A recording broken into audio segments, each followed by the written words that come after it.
Let's go. Dr. Rosie Milligan, one of the most sought-after speakers on the circuit today. Her live internet talk show, Express Yourself, is the most provocative, thought-provoking, and talked-about radio show on the internet. There's no holds barred, and Dr. Milligan puts the B in bold. She brings it every Tuesday live at 10 a.m. Pacific and 1 p.m. Eastern Standard Time. Dr. Rosie has been proclaimed the most provocative female writer of the century. Her books include Satisfying the Black Man and Black Woman Sexually Made Simple, Why Black Men Choose White Women, and the book Nigga Please. These books have raised eyebrows across the country.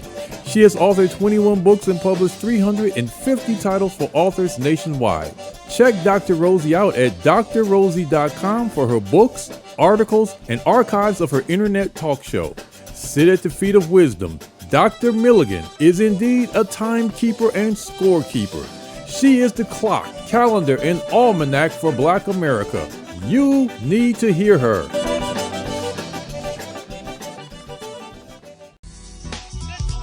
morning, top of the morning. You're listening to the Express Yourself Hour. I am your host, Dr. Rosie Milligan, coming to you live, as always, with nothing but straight talk. That's how we do it around here.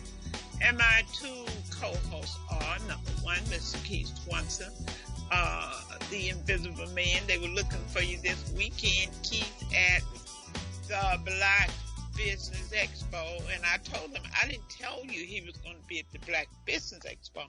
I told you Black Writers on Tour. People cannot get things straight. I don't care how you put it out there, you know. I thought you said he would be at this expo. I did not say that.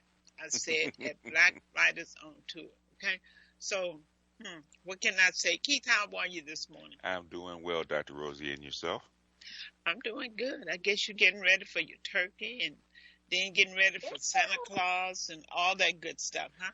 Yeah. The kids are grown, so now you got to do it for the grandkids now, so. I know, and most people now, I was telling my sister, don't bother. Ask them what they wanted. They haven't given me what they want yet. I said, don't ask grandkids what they want. What if they tell you they want an iPhone? You give them what you want them to have. I said, you give them the amount of money, let them, their mothers or fathers, put whatever they want to put with it and get what they want. I would never ask the grandchild over 3 years old what he want, because at 4 they may want an iPhone. Okay, They do. Yes, that's right. Now my other co-host is Miss Shawana Bordenay. You guys know who she is. She's a real estate guru. She's our Valley girl. She sell houses. She buy houses, rent houses. Like I said, I wouldn't be surprised if she didn't have a housing service where you go in and clean the house and cut the yard. This woman, I tell you, she's multifaceted. So I don't know what she's going to do next, but all I know, she's doing it. I can say that she's doing it. Good morning, Shawana. Great morning, Dr. Rosie. You guys, I think That's this right, is a good that's right. time. This is a good time to start asking what do they want, and then you let them blurt out everything they want, and then you let them know what they're really going to get. So this is a good time, so they don't be disappointed on Christmas Day.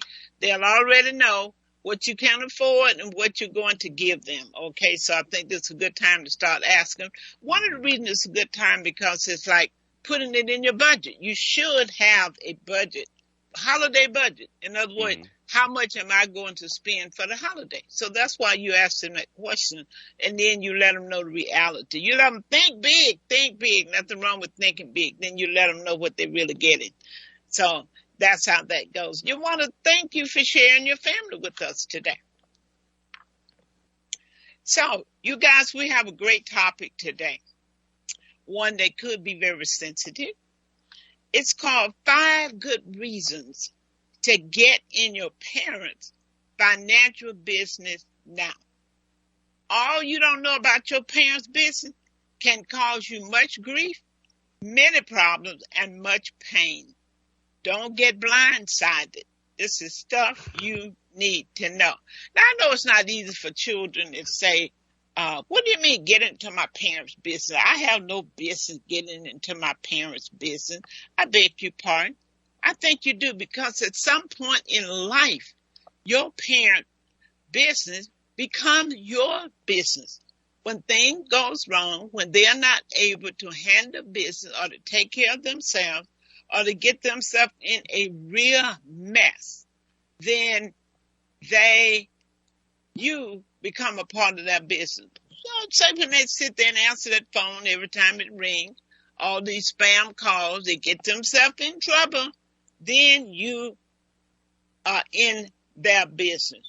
What when they're signing things that they should not sign? Just like I had a client, someone was in the community, Keith stated that they were working with the Department of Water and Power, and they were putting in new heaters and whatever to take down that bill, and it was free. You don't have to pay anything. And guess what? It was not free. They had it financed through another company. They sent this woman, she had just paid her mortgage off. She's 92 years old. Okay. They sent her a bill for $10,000 and she had to pay $100 a month. And she said, I never signed a contract. They never told me I had to pay. They were going through the neighborhood telling us it was free. So she came to my office, told me about it. We called the company. Again, I became the niece. You know, whenever I have to call to help take care of my seniors, well, I have to be a relative for them to talk to me. And they asked her, did she give them permission to talk to me? She said yes. So I emailed them and told them she didn't sign the contract. They told her it was free. They were in the community doing that. And that I was going to report it to elder abuse. A week later, I got a call from them telling me that the contract had been canceled, and that their people would go to her house and pick up their equipment. Well, they got to the house before I got a chance to call her, but she was smart. She told them, nobody is picking up anything until I get a copy of the letter that said the contract has been canceled. I said, right on, senior, right on, right on. So what I'm saying, these are some time that you have to get into your parents' business. But if you get into their business before this kind of stuff happened, this would have never happened. You got to start talking to your parents, particularly about scams, about answering the phone, about clicking on, even in your, I mean, I don't know if you guys get it. I get emailed all the time saying your bank account have been locked unless you verify your identity. And it looks just like it's coming from your bank, but it's not. These are the conversations we need to have with our parents. Don't you click on anything unless I see it. Just don't click on anything. You don't have to verify identity of your checking account of any of your financial institutions. So that's why it says time to get into your parents' financial business and talk to them about these things, because they're not aware. They're not on the internet every day. They don't know about all these scams, but it can definitely impact them.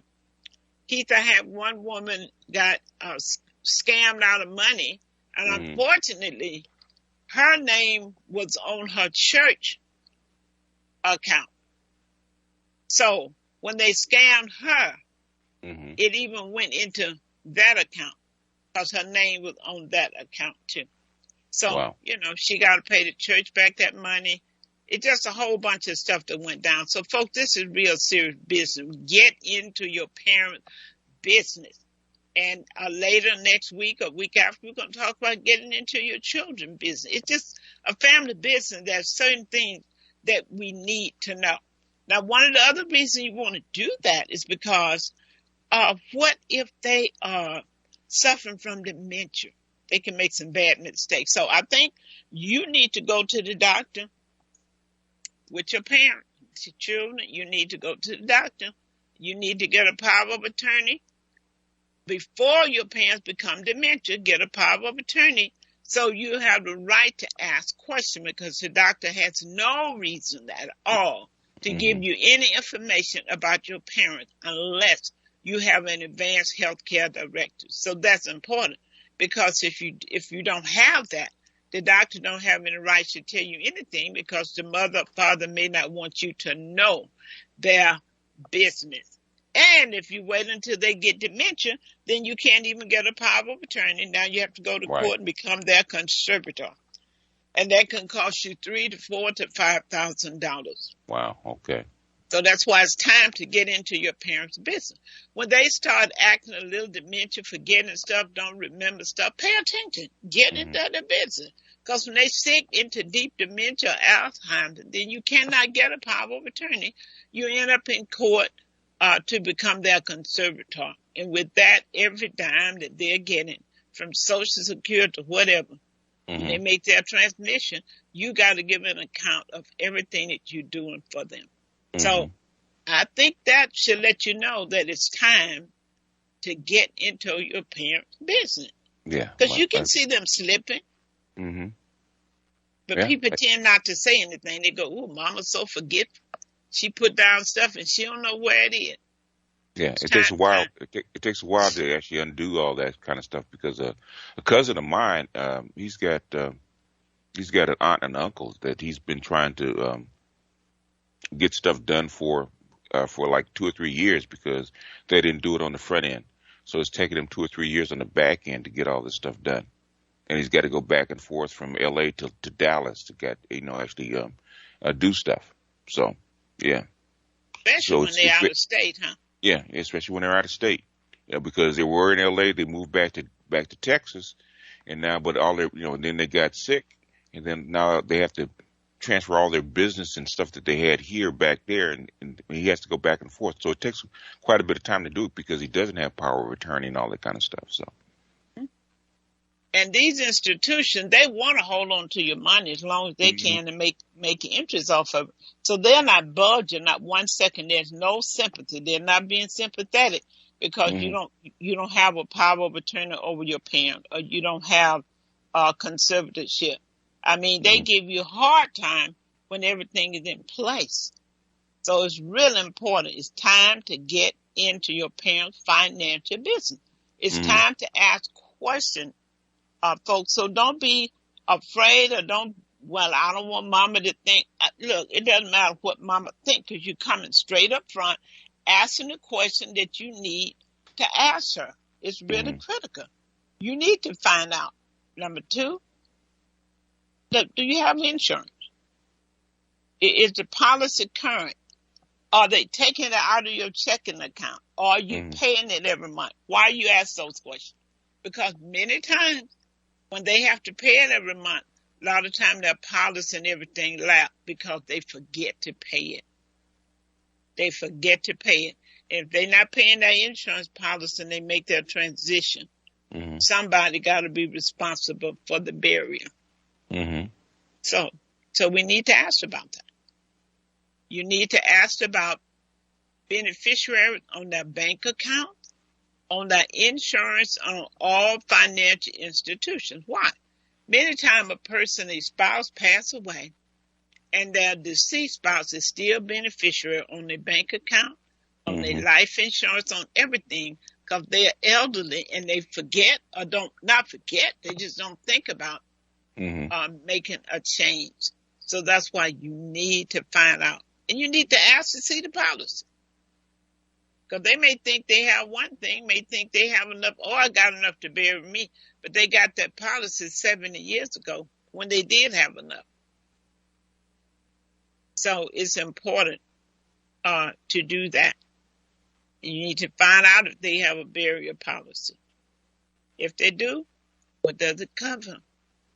There are people that say, Mama got everything taken care of because that's what Mama told her. But folks, they need to pull out paper. You need to see the policies. Because I had a lady once, she was going to have a funeral on Friday. She called me on Tuesday upset because they told her that funeral could not go on because the opening and closing had not been paid. And she didn't have any more money left after she had paid for the casket. So what happens, sometimes parents would say to you, "Oh, baby, I got everything covered." But the only thing they paid for was a crypt or plot. They forgot about they opening and closing and the service being held at the chapel. So it's important for us to stay ahead of that. Shawana, what's your thoughts on that? Let me give the number out first. 310-928-7733. You can reach us here at 310-928-7733. We're talking about 5 good reasons to get into your parents' financial business now. Financial business. Yes, that's what I said. It's time to get in their financial business.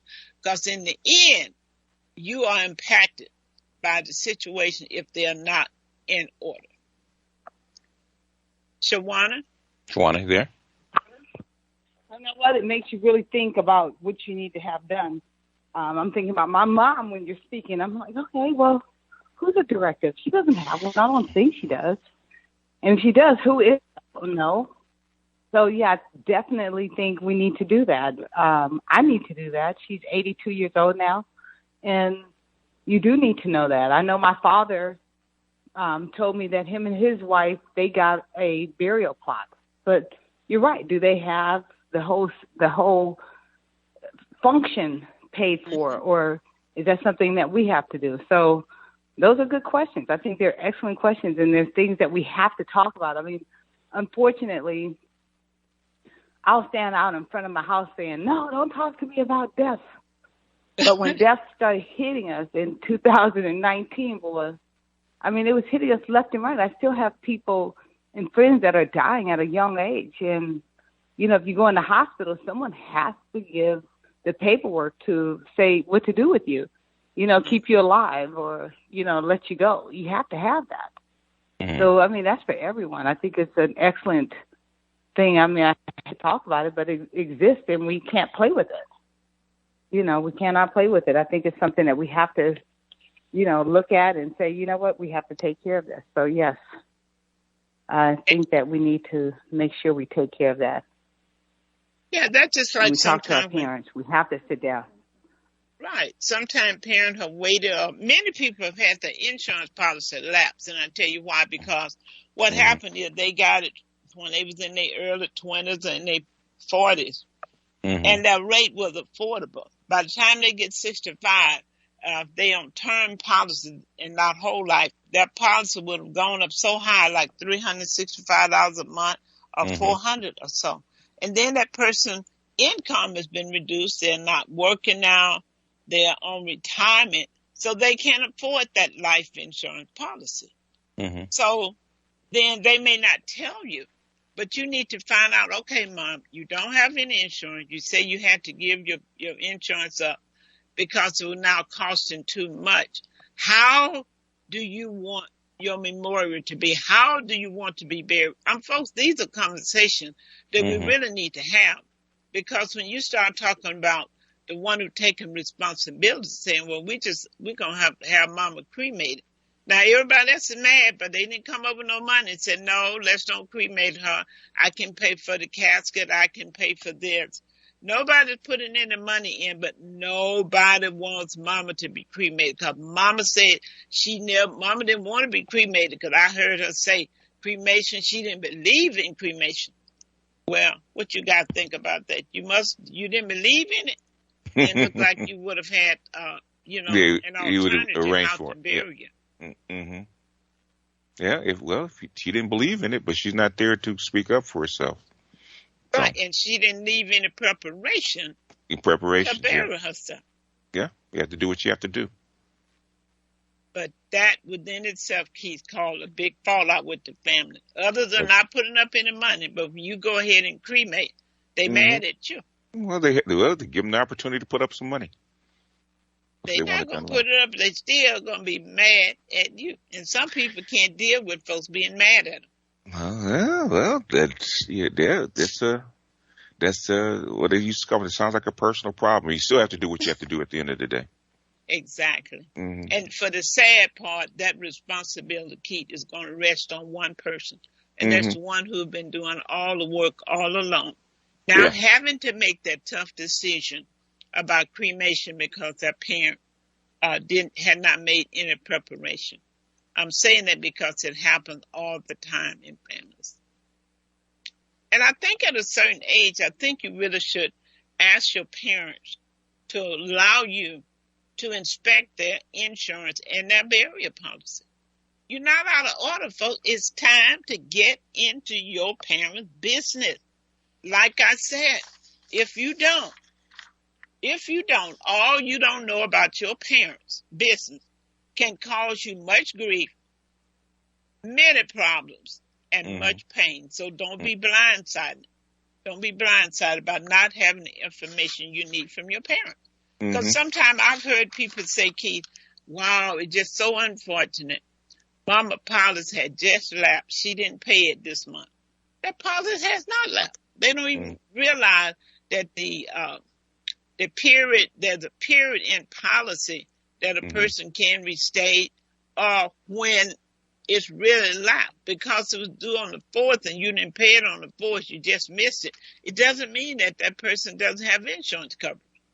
So that's why it's important for children to look at their policies to see what does it provide. Because sometimes the parents don't know, because most people, Keith, really don't know about the full benefit of their insurance. The average person, if their home would burn down and it burned everything in their garage and their car was in the garage and it caught fire, the average person doesn't know what any of their policies cover. They get on the phone and call the insurance company. Did my insurance cover the content in my home? Or did it cover my car in the garage? You understand? Most people don't know. Same with their car insurance.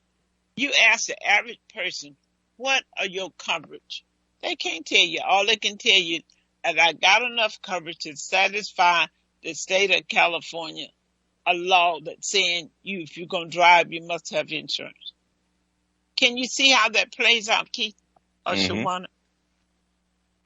Yeah, it's very basic. Yeah, like to see how it plays out. Yes, I can definitely see how that plays out for sure.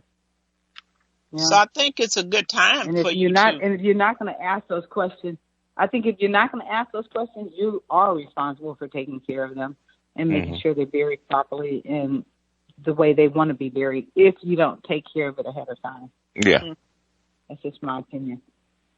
It should be part of family meetings. I think families should have meetings just like corporate America have meetings once a week or once a month. I think at least once a month.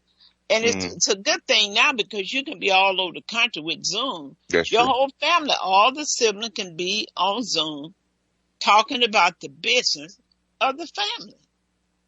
And everybody may not be able to chip in, but you have to decide among yourself. How many of us can chip in and make sure that in that regretful day that our mom or dad make that transition, how are we going to handle this? You got folks who saying, well, mom always wanted her body taken back home to Arkansas. Now, mom don't have no insurance, ain't got a dime in the bank. So what you going to do? Do you try to honor that? What would you do, Shawana? Let's talk about some honesty here. Cause see, I don't believe in honoring everything people say when they say foolish stuff or stuff that's not feasible. Right. But some people die hard. Mama said she didn't want to be buried in California. She wanted to be in Mississippi where her grandma and grandpa were buried. So would you try to honor that, Shawana or Keith? No, I wouldn't. I would definitely try to honor it. You wouldn't, Keith? I would. If it's feasible, if it's feasible, yes. If it's a reasonable request, yes. Yeah. If not, first if somebody go ahead, Shawana. I was going to say my thing is I would probably honor it for sure, especially if they said I want to be buried next to.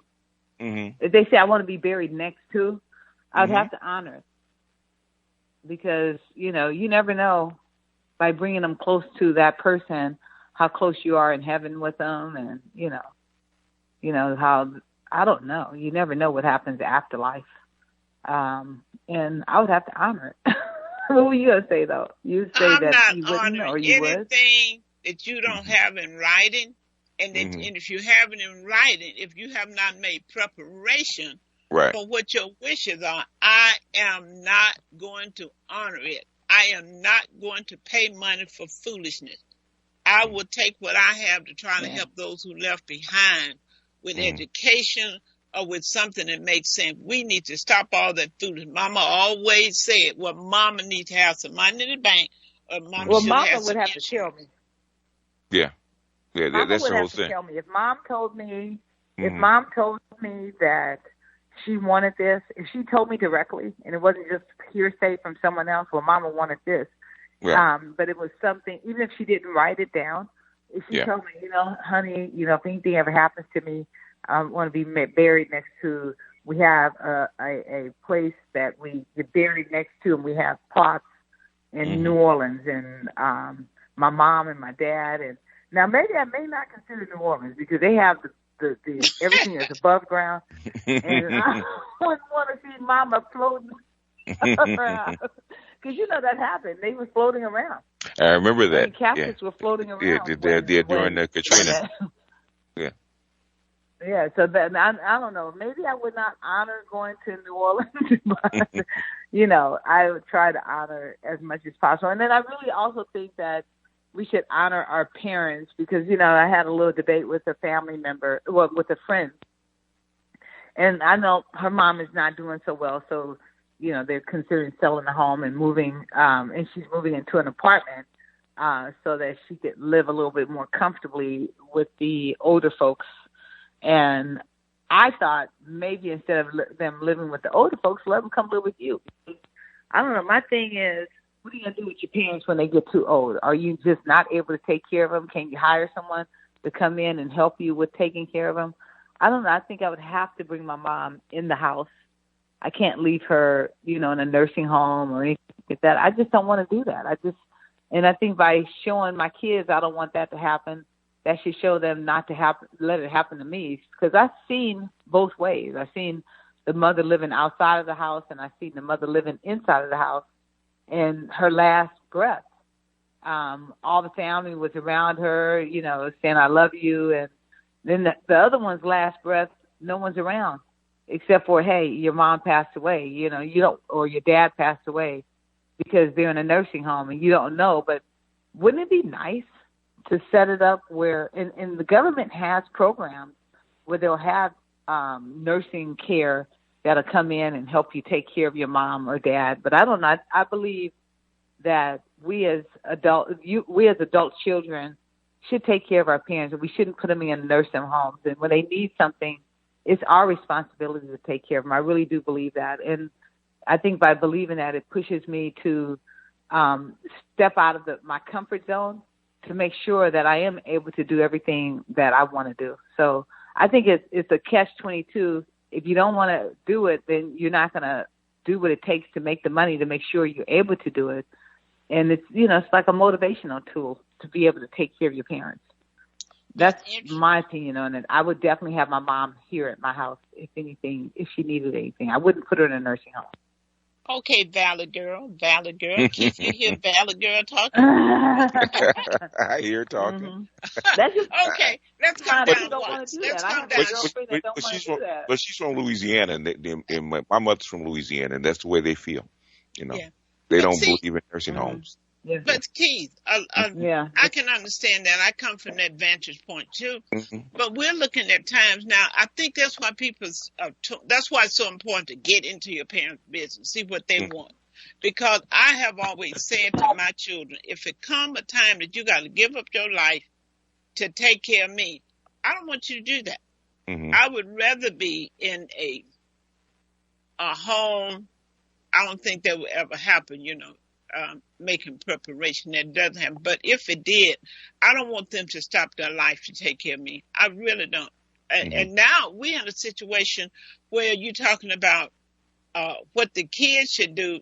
The sad part now, Keith, is when the grandmother or the parents pass, the kids are outdoors because many of them are living with mom and dad. Yeah, and I've so seen are that the happen. grandkids. I've seen that happen. So how can they take you home, Shawana, Valley Girl? How can they take you home to I'm live talking with about them because when they're living in your house? Well, you know what, Dr. Rosie, that's what I'm talking about. You didn't allow your parents to be your motivational tool. Instead, you let them be your motivational crutch. There's two different things. You can, the mom and dad can give you a crutch, or you can look at them like, you know what, I got to be here for my mom and dad when they get older and take care of them. Not, hey, I need some money today. And a lot of kids are like that. They are asking the parents for money because they don't have the money. But I really believe that it's our duty and our job to take care of our parents. Our parents took care of us our first 18 years of our life. I think the last 18 years of their life, if they need you to take care of them, it's your duty to do that. You know, it's your duty to change their underwear and bathe them if they need it. It really is. I really believe that it's your duty to do that. And you're not supposed to, because I agree with that. Yeah. But Shawana, when it comes to day in and day out, can you quit? How many people can afford to give up their job and come and take full control of taking care of their parents? Mm-hmm. Well, I have a young lady that is taking care of her mother, and the government gives her like $5,000 to have a nurse to come in to take care of them. You just have to find the programs that are out there that will give you the money to take care of your parents. There's programs out there that you can sign up for to take care of your mom, to help you with your mom or dad. I keep saying mom because, you know, which is really a bad thing. You know, when you're raised by your mom, you talk mom, you know. But you got to take your parents, and we got to teach ourselves to have parents and not just a single parent household. We want to teach people to have a mother and father type household, because that's what's wrong with the kids. They don't have that mother and father household. They don't have that bond. And so that bond is missing because they don't have that. So yeah. Shawana, that's why this conversation we're talking about is so important. Getting into your parents' business early in the game. Don't be blindsided by determining mother doesn't have long-term care insurance. Okay? Her Social Security is only $900 a month. Don't be blindsided by your financial status of your parent. That's why this show is important, because most people have no clue. Some people, if they knew that mom is only getting $1,200 a month for Social Security, she has no other retirement. If the kids knew this, then they would start planning, and they know you don't have any life insurance. So they know you don't have enough left from your check to really have a savings. It's all about knowing. That's what I'm talking about. Then you all can have meetings and get together. Now, you know, mom doesn't have long-term care insurance. Medicare is going to only pay so many hours. Because when you get where you need full-time, 24 hours a day, Medicare not going to pay for it. You're going to have to be in a facility. It's cheaper for them to pay for you to be in a long-term facility than pay for a nurse to come to your house 24/7. That 24/7 is going to be on you. That's why this dialogue is so critical. You need to know, if you knew mom only getting $1,200 and her rent is $700, that means that you all need to get together to try to make mom life a little more pleasant by saying, well, we all need to chip in. Mama paying for some of her medicine. There are parents who stop taking their medicine or take half a dose a day because they don't have the money to pay for their medicine. And parents many times find it difficult to ask their children for money. They go, well, you know, they struggling. They got their kids. I don't want to be a bother. That's how a lot of older people feel. I don't want to be a bother. So children come together. So we all need to give mom, or we pay for her medicine. We all need to pay for a light bill. Or we all need to give her $50 a month. That's why I'm having this conversation. For children to think about their parents, their needs, and what they need to know in order to make their lives a little more comfortable. Right. Yeah. You see? I agree. Yeah. I agree. Yeah. That's why it's something to talk about ahead of time instead of when it happens. Right. And you can ask them, Mom, do you want to be on life support? If so, how long? And she may say, honey, I want to be here as long as God let me stay. Then she telling you, that's what I say. On life support. Keep me here, no. Yeah, keep me here. Keep me on the radio. Keep me here, no. So what? They go, keep me here because I don't know. Don't be taking me off because I don't know what the Lord going to say. I don't know what He's going to do. Just leave me on. You don't know. I had somebody that was on for almost 2 years, he told me. Wow. He went into surgery and he was in there for 2 years and they didn't think he was going to wake up. And then he woke up after 2 years. Wow. He woke up. But it's I think it's so rare. In his right mind. It's so rare though that people. Well, I tell people, don't worry about how long you're gonna be on there, because I can tell you right now, when that insurance run out, you coming off, because they're gonna take your butt off. Okay, so don't even worry about it. Don't even worry about it. Oh my gosh! But I know, these are right? things you need They to do not care. discuss, because one person saying, "Well, I don't want mom on the life support," because mom haven't decided for herself. I'm talking about family, you guys. So then somebody else goes, Right. well, they mad. Now they all fall out because Sister Gail, the one who was doing all the bathing, all the taking care of, giving up everything, she's tired. Yeah. And she feel like, I can't go on. Mom wouldn't want to live like this. Now everybody mad at her and they haven't done the done thing. But if mom had put it in writing and said, look, do not keep me here on the life support. I don't want that burden on the family. Then there's nothing anybody can be mad about. That's why everybody should make that decision, that their end of life journey should be made by you, not by your children, not by anybody. All of these things we're talking about today, folks, they're so important. These are things that can leave you blindsided if you don't get the straight of that. Like I said, with insurance policy, mom got the husband on, your daddy, and he been dead 40 years, and he's still the beneficiary. Okay. Right. You need to look at these policies. Insurance policy, burial policy. Mama said, don't worry, baby, I got it all taken care of. All she paid for was a plot or a crib. Haven't paid a nick on opening and closing, hasn't paid a penny on the casket. But she told you, oh, baby, I took care of that a long time ago when these salespeople came around to the house and they were selling trips over there in Inglewood. They had a discount. I took care of it.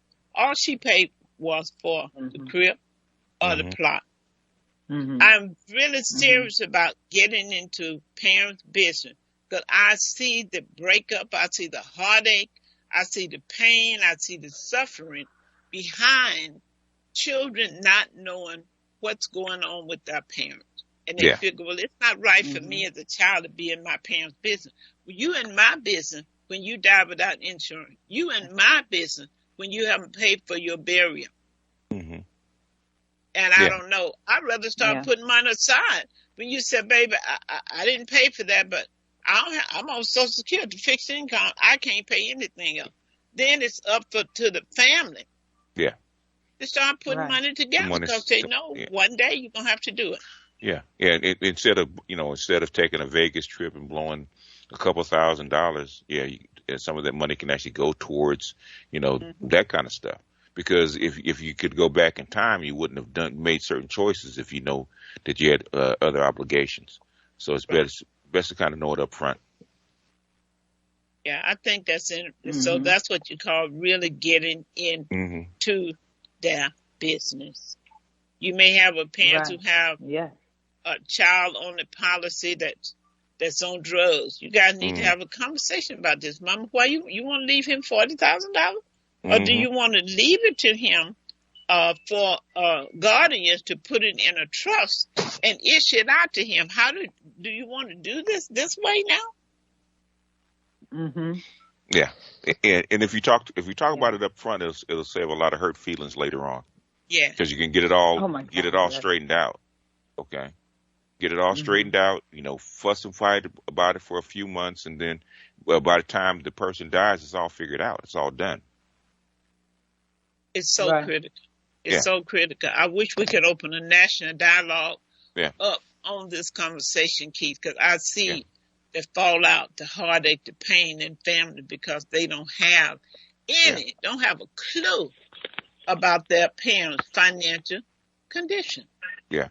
Like when my father died, it took like a week, because everything was already pretty much set up, even though he was sick. But the thing is, everything was all taken care of. The mortuary, the casket, everything. I think it took like 3 days. Hello? And everything was done. Hello? Go caller, ahead. Caller? What's your name, caller? Hi. Yeah, this is Maxine Chandler, and I had a question for you and Dr. Rosie. My question is, if you're a senior and you have a lot of equity in your home and you don't want to go into a nursing home, would it be a decision that a senior should make to say, well, I want to do a reverse mortgage so I could remain in my home and still have enough income to take care of me? What are your thoughts on that? I think that's a perfect idea for a person in that situation, Maxine. That's the only time basically when I recommend a person should do that.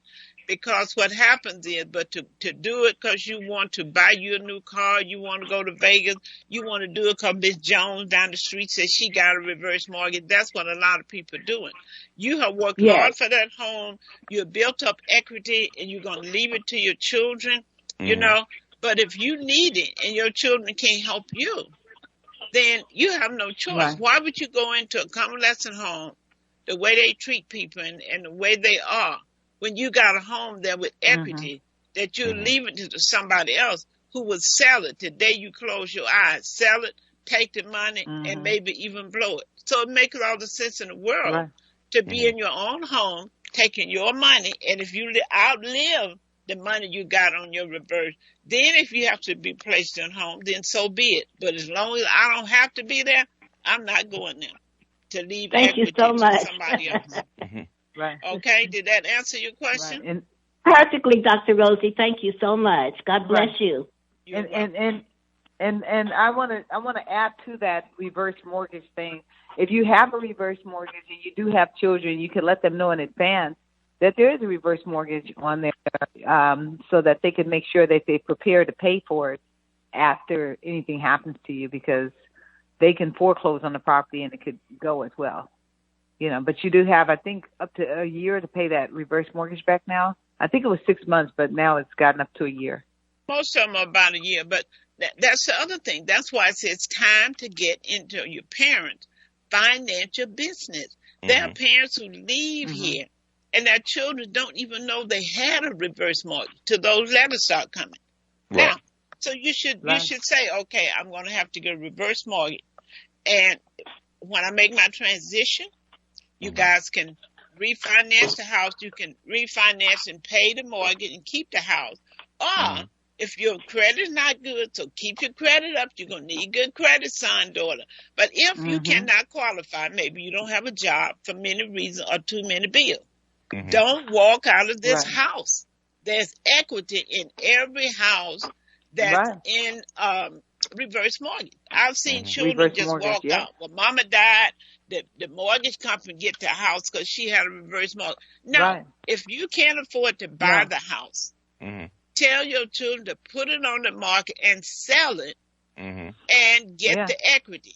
Now, Shawana, this sell where... it to me. No. Really, it's for real. No, I'm going to put my dibs in. I will buy it. I'm a direct buyer. This is why. But yeah, I agree. And this is why I agree with you, Dr. Rosie, because a lot of people don't know that they only give a certain percentage of the value of the property. And they give you, let's say, for instance, your property is worth, let's say, $750,000. And they record a deed of trust on there for $500,000. They didn't actually give that $500,000. So you have to get the real balance that's owed against the property. It may be only $200,000 that they pulled out of it. You know, it never got all the way up to the $500,000. So you definitely want to get the balance and not automatically assume that whatever loan is recorded against the property is the actual amount that's owed. You got to get it from the reverse mortgage company in writing. Get that amount, because you definitely have equity and you definitely can sell it, and you should not lose your parents' property. Period. And or you your know grandparents' property. That's why it's so important if you have a reverse mortgage, Maxine, if you know anybody who do, tell them it's critical for them to have a living trust. Let me explain to you why. Because say if they borrowed money on that property and the note would have been $2,000 a month, they're not paying that note, but every month the $2,000 is being added to the principal. If they go into probate, they don't have a living trust, they go into probate. It's going to be in probate at least 2 years, a year to 2 years. So every month that $2,000 is added to the equity. So by the time it come out of probate, look how much your equity, 48,000 or so, have been eaten up. If you had a trust, those Right. kids could sell that house on the 41st day. They could sell that house and get the equity out of it and move on. And move So on. it's Yeah. really important. Right. But And they most can kids pay the don't loan even off. know. They can do whatever. Mhm. Yeah. And They can I do have whatever they want to clients do right if they have now. a trust. Yeah, I have a couple of clients whose parent had a reverse mortgage, Mm-hmm. and it was a house, plus they had a back house, and the son lived in the back house. So what they did, I met with them, and they got together and decided to pay that reverse mortgage off so it Okay. wouldn't keep eating up that equity. And that way, if that mother Right. make that transition, they're not going to lose the house because the disabled brother is living in the back house. Mm-hmm. So even though you have a reverse mortgage, you can turn around and refi and come out of that if your condition change. Mm-hmm. But all of these are things that's That's getting it. into your parents' financial business. So I hope this show will help you to understand now the importance and what can happen, how you can be blindsided if you don't know what's going on with your parents' financial business. And you have that right to ask. Because like I said, when things go sour, guess what? You're in the business now. And another thing people need to do, Keith, if your mother or father are veterans, Right. you need to make sure that you always know where that, I think that form is called DD-14. Mm-hmm. You should know where it is. Because they do have the benefit of a VA burial. You know, they have a cemetery, but you don't know that. Yeah. There are people who died and their kids didn't even know that dad had been in the service. I had a DD-14. Yeah, and you know what? One thing that I would suggest, especially with technology now, right? Just go in, with your parents and say, what we're gonna do is take all your important paperwork. It takes maybe, you can get you a cheap document scanner, right? And you can just copy every single piece of paper they have in less than a day, right? And actually back it up to the cloud, back it up to the cloud. You can actually back it up to a little what is it called, USB drive, right? And you can have like 4 or 5 different copies of it. So no matter where it is, even if you lose the paperwork, you always have a backup copy of everything, so you never lose anything. Keith, that is so important. Wow. And then you can then all the children can have a copy of all the paperwork. So because back in the day, it would be in a box somewhere, it'd be in a safe somewhere. Say, hey, I ain't trying to get in your business. If I can teach you how to do it. So basically, all you have to do is get all the paperwork and make copies, photocopies of it. Document copies of it, and then you can actually you can put it up in the cloud, give somebody the key code to it. You can put it on a little USB drive someplace. You can give it to whoever you trust, or you can give it to all the kids, right? So everybody has a copy of it. So if anything happens, nobody has to say, "Where's the paperwork?" You got it with you. Keith, that is so. And you can update it as you do things. You can actually update it, so people can actually go through the paperwork and say, "Okay, there's just questions about this or questions about that. Hey, mom or dad, what about this or that?" And you can make these plans because it's too easy now. Like I could tell you for my grandson, right? Because I've been designated to actually, when I was actually designated helping with his work, right? He comes home with he gets his homework packet for the week, right? And he's smart, brilliant little cat, and so I don't trust him because he'll pull things out. So he gets it on Monday. I just photocopy it, on Monday, right? So I have a copy of it. So if he's missing something, hey, what about this? So, and I do that every week. So it's really easy to do it now because you can buy a document scanner on eBay for like $50, right? And simply just get you a little laptop or a tablet and you just photograph everything and back it up. And then you have multiple copies of it. Keith, that makes sense because, and another reason we talk about getting into the business, I've had clients, people come to me because they can't find their mother's trust. Now, Your parents, they keep their own notarized copy. Like Mm-hmm. when I do trust, I make extra copy for my client. I don't Mm-hmm. keep that notarized copy. I have a copy in my computer, in my Okay. system, but that Right. it is a notarized. So Mm-hmm.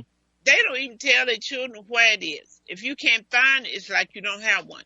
Right. Then you end up in probate because nobody knows where the trust is. Or Right. you didn't put that extra copy someplace, and one child came in the house and saw the trust Right. and saw that his name wasn't in it, and guess what he's going to do? He's gonna hide it. Yeah. Tear it up. It's going in the dumpster. Mm-hmm. So now we know you had a Right. trust because the deeds are recorded. We know you have a trust, but nobody know who mama want to have everything. So now you end up in probate, and everybody getting equal part. The part the person she didn't want to have anything now is sharing equal because he Mm-hmm. discarded the trust Mhm. because nobody had a copy but mom. Yeah. So I hope from this show, and the engineer will let us know what time the show is going to air. I think this is a worthwhile show that people really need to take note of, and I hope those who listen to it will actually encourage your Yeah. family and friends, because it's going to go up on Mhm. YouTube, go on my channel. Yeah. It is important. This is a very important piece. It's interesting. We have talk shows all the time, TV talk shows, all kind of stuff. But this vital information that Mm-hmm. we're giving today, have you heard it any place? You heard anybody talking about this? And that's why you have to have Yeah. experts that you have on call, right? Because Mhm. we might deal with it once in a lifetime, but somebody like Dr. Rosie deals with it every day. Yeah, So there's very few problems that Uh-huh. will pop up that she hasn't seen. absolutely. Absolutely. The same This thing with show is Shawana gonna- about real estate. So Yeah. This show is Yeah. going to Yes. re-add 6 p.m. Pacific Standard Time, 9 p.m. Eastern Standard Time. So, folks, get with the experts. You want to know about real estate? Mhm. Call Shawana. Shawana, Yeah. what's your number?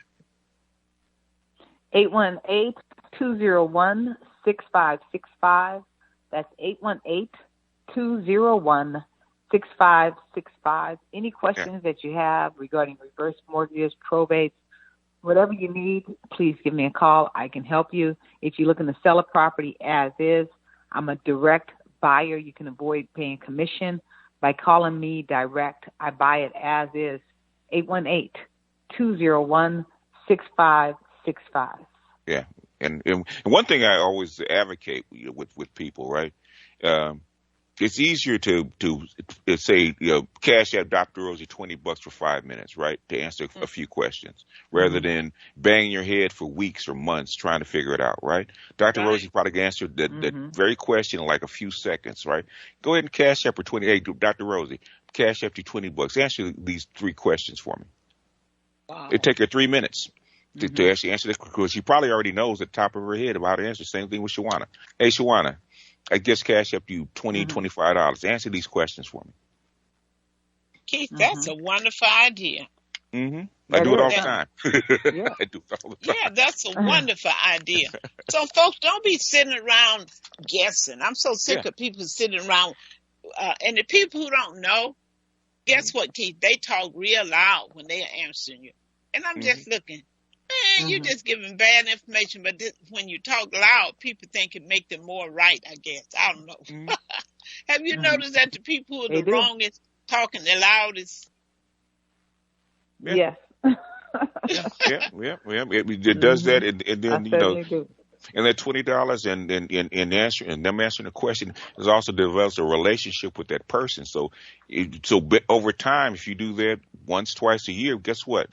You know who to trust to answer a question or do something for you when the time's come. I need a trust done. Somebody doesn't know. Hey, you know what? I've known Dr. Rosie for this amount of years. She's always been right on. Why don't you go talk to her rather than picking somebody knows out what of the she's phone doing. book that you don't. Yeah. Well, you know that she knows what she's doing because you have a She knows relationship. what she's doing. Yeah, she does. And you know what? We support each other. We support our people. We have to do that. We have to support each other. I mean, especially when you know what you're doing. You become an expert when you do it all the time. And Dr. You do it all Rosie the time. is definitely Exactly. an expert. She's an expert at writing books. You want to learn how to write a book. She can do that. She can get your book off the ground. She can do whatever. She's amazing. Yeah. She's absolutely amazing. I mean, and she can help each and every one of us be amazing, just like her. Yeah. Yeah. Are you spending? Dr. Rosie. Are you spending this McDonald's money to get a vital question answered that you would take you weeks to find out, instead of saying, "Hey, you know what? Trust is." Yeah. You wait and you don't get it done. Call her. Yeah. She can get it done immediately. Yeah. She's not gonna play games with you. She's gonna get the trust done. Yeah. Especially if she has a Mm-hmm. relationship with you, because she knows you, and you're gonna treat people differently that you know. And let me give that number out while you guys are really blowing me up. I thank you. It's 323-750-3592. 323-750-3592. And you guys, you need to, go back later to YouTube. You need this information. It's time, folks, to get into your parents' business. Mm-hmm. Yeah. This is very important. Stop sitting around all day on Facebook talking about nothing, worrying about politics and all that kind of stuff, worrying about the White House. Take care of your house. Take care of the Black House. Leave the White House alone, okay? Mm-hmm. Take care of your Black House. Yeah. That's what you need to do. So you guys, our time is up. It's been nice. I've enjoyed the Invisible Man and the Valley Girl.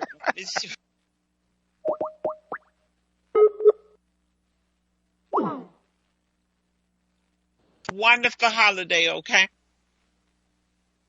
Okay, you too. All right. Bye-bye. Bye-bye. Okay, happy Thanksgiving, happy holidays. And you get them grandkids what they want. They want the money.